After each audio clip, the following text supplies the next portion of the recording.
Hi. So you're an embroiderer and you've decided to do quilting with your embroidery machine. Congratulations. And maybe you've already started doing some edge to edge quilting and you know how easy that can be and how fun it is to get those quilts done, right?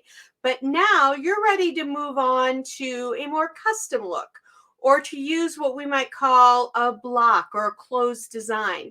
Well, you're in the right place to get started because in this video, I'm going to show you how to do just that, a block design in one block, and I'll explain that. It's a little bit of an introduction to the idea of custom quilting. Hi, everybody. I'm Diana from Sew in Common. I'm the owner, educator, and designer here at Sew in Common, and I'm thrilled to have you spend your time with me. So why don't we get started and talk about some custom quilting?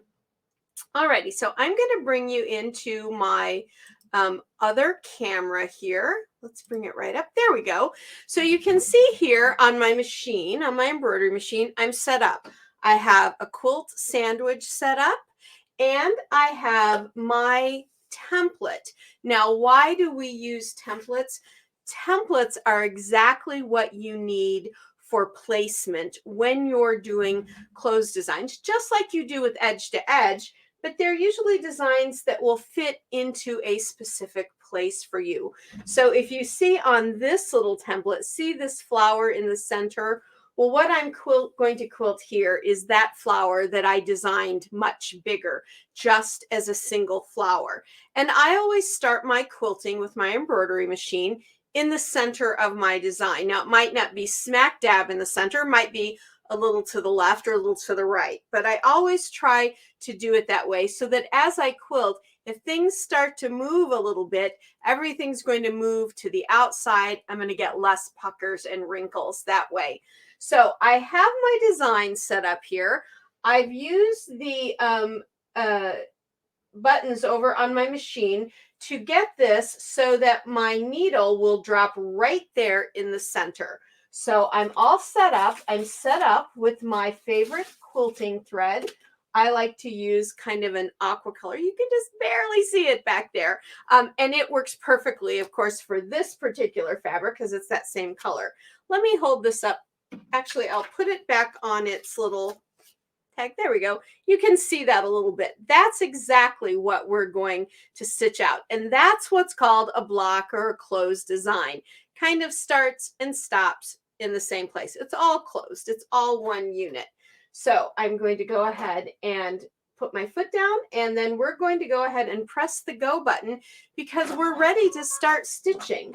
And this design will fit right within this 5x5 finished diamond in a square. And according to my machine, it's only going to take about 2 minutes to stitch out. And I am stitching with at 700 stitches per minute. So that gives me my 2 minutes. If you stitch at a faster speed, it's going to take even less time. But the point about that is that these designs, just like with edge to edge quilting, quilt out really quickly. So I'll easily have this whole piece quilted in less than an hour. So what I'll be doing is I'll be putting this design that I just showed you in my 4 blocks here and in my center, as we see. And then on my outer blocks, I'll end up putting this design. Add a little change in the detail. And that's the nice part about custom designs, is you can put something different in every single design if you like. And you can see everything is just moving around. It's stitching beautifully. When it's done, I'll take it off and I'll show it to you. That's the other great thing when you're doing quilting with your embroidery machine, is that you can take it right off and move things around and all, because you'll have to re-hoop for each individual square. And when this is finished, I'll do a little bit of a sample for you to show you how I would move this to the next hooping. Yeah, it's turning out really beautifully. Now, if you're new here at Sew in Common, welcome. We're so glad to have you. And if you are one of our continual guests that keep coming back, welcome back. Thanks so much for spending your time with us today. If you have questions about this video, please add them in the comments below. That's how I know how to help you better, and that's how all of you can interact with one another. And really, that's what informs our community here at Sew in Common. So please don't be afraid to add your comments in the bottom, like the video.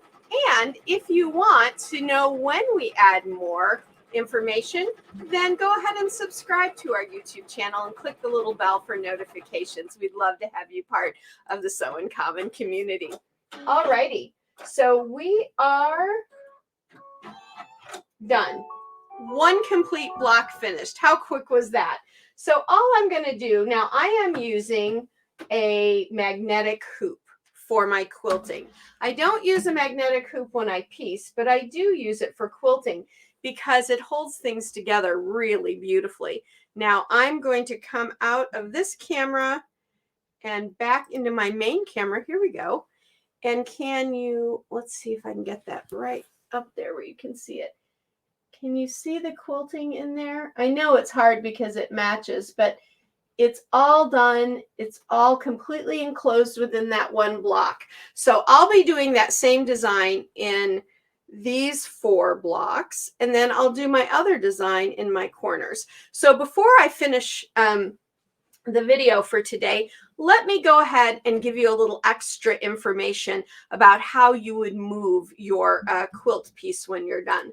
Let's come back into our other camera. So I'm keeping my magnetic hoop right on here. I'm not taking it off. There's really no need. You can use any magnetic hoop that works with your machine if that's what you wish to do. Or you can use your regular hoops as well. I just find the magnetic hoops are super easy to use and really time saving. So I'm going to take my flower, and right here on my template I have an arrow to remind me always where's the top of my piece. So I'm going to slip that right back on here and make sure I get everything lined up where I want. Yep, perfect. And now I know it's right in there. Now, do I have to worry about anything else about lining up? Nope, because now I'm just going to slide my hoop back on. There we go. Now, you can see I'm not in the middle there. So all I'm going to do is I'm going to just use the keys to move that around. There we go. And now I'm going to lower that. Now, when I'm testing, here's my extra tip for you. I always take my thread out. That way the machine doesn't start a stitch when I do this, because I'm going to place my needle right down and lift my foot, and I can see that it is right there in the center of that template. So I'll lower my foot again, raise the actual needle, raise my foot. Now I can peel this off, and then I will just come in here and thread my needle. Don't you love automatic threaders? Aren't they the best? And then I'm ready to start stitching out that next flower. That's how easy that is to do, to move it, recenter it, and start to quilt all over again. Let's go back in here. So that's how easy it is to do block and custom designs. Now, what can you use for a custom design? Well, you can find custom designs like the one you saw here over at my website. This actual design is available, so if you're interested, you can go take a look at that. But remember, quilting designs are just run stitch designs. So anything that you have that is a run stitch, you could use as a quilting design. I would not use fill stitch designs. I wouldn't use satin stitch designs. That's not quilting. That's actually something that you would add as an extra element to your quilt, and it would be beautiful. But I wouldn't use those for the actual quilting. So any run stitch designs you have, and I know that there are always run stitch designs out at the different embroidery websites and different embroidery companies. So check out your favorite. I think you'll really like it. Okay, folks, again, really quickly, if you've enjoyed this, if it was helpful for you, please subscribe. We'd love to have you as part of the community. And don't forget to click the bell for notifications. And I will tell you what I tell everyone every time we get together. Go sew life beautiful. Until next time, everybody, I'm Diana from Sew in Common, and I'll see you